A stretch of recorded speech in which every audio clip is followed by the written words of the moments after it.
Now we're going to talk about dot product. Now dot product is just a multiplication of some sort that they came up with. It's not really multiplication, it's just multiplication-y, I would say. And we're just going to use this to create a new sort of product that probably a lot of us haven't done yet. So now I'm just going to give you the definition of this. So the dot product is this. So given this U and this V here, this little dot between the two vectors implies dot product. So just kind of keep that in mind. And then simply the dot product is this. I take my first components and I times them, and then I add those to the product of the second components. So it's just that simple. Now what's different about this is this product doesn't give me another vector. It actually gives me a scalar or a number, so to speak, same thing, or a scalar function. So those are ways I can actually look at how this dot product works for me. So given the problem above, if I have u dot v with the information above here, I'm going to get 2, 3 dotted with 3, -2. And then essentially I'm just going to take this 2 times 3, which is going to give me 6, plus the 3 times the -2, which is -6. And that tells me that dot product is going to give me the number 0. So what's interesting about this product, this dot product here, I don't get a vector back when I multiply them using this dot product process.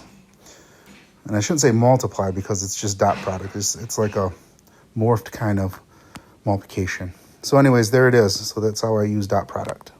Now again, we're going to use dot product for other things later on, and we'll see what happens with those. Now we can also think of dot product in another way. We can think of it geometrically, a geometric interpretation of dot product. Now notice here my u and my v are not equal to 0, the 0 vector. Now the 0 vector is simply the vector that is at the origin, and its components are 0, 0. Just so you know, that's what the 0 vector is for us here. Okay, so u and v cannot be the 0 vector, and that simply means I'm dealing with two vectors now. And it says the angle between them is between 0 and 180. And we'll talk about where that's at here when we talk about two vectors. And then I have this equality here. So that means the cosine of theta equals u dot v over the magnitude of u times the magnitude of v. And we're just going to use the vectors we had on the previous page, and we're going to do the dot product this way. Now we're not actually going to get the dot product here. We can actually find the angle between the two vectors, and that's what we're going to do here. I think it's pretty interesting how that works out. So then if I do u dot v, okay, and we did that on the previous page, what was u dot v? It was 0.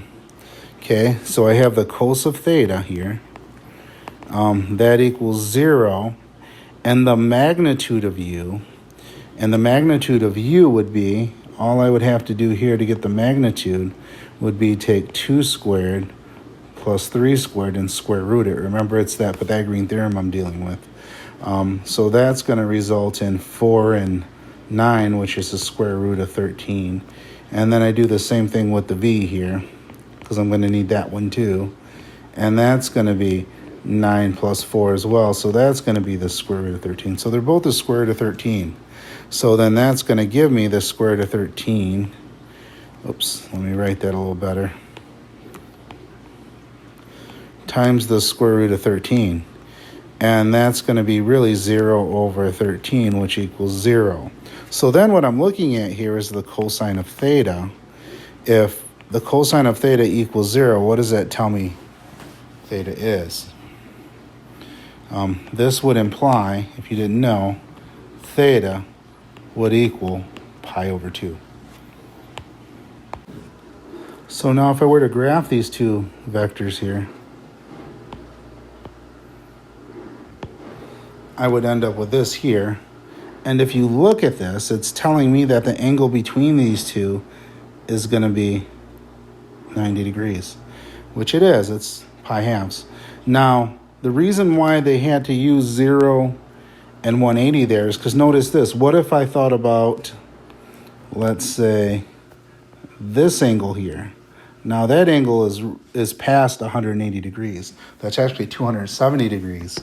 So that's why when they specify that theta, they want it really the smallest angle between those two vectors, because I have one angle that's 270 degrees, and then the other one here is 90 degrees. So the 90 is going to be the smallest one. So that's why they say between 0 and 180. So using this interpretation, we could actually find the theta for this one. So it wouldn't be the 270, so just be careful there. My answer here would be 90 degrees.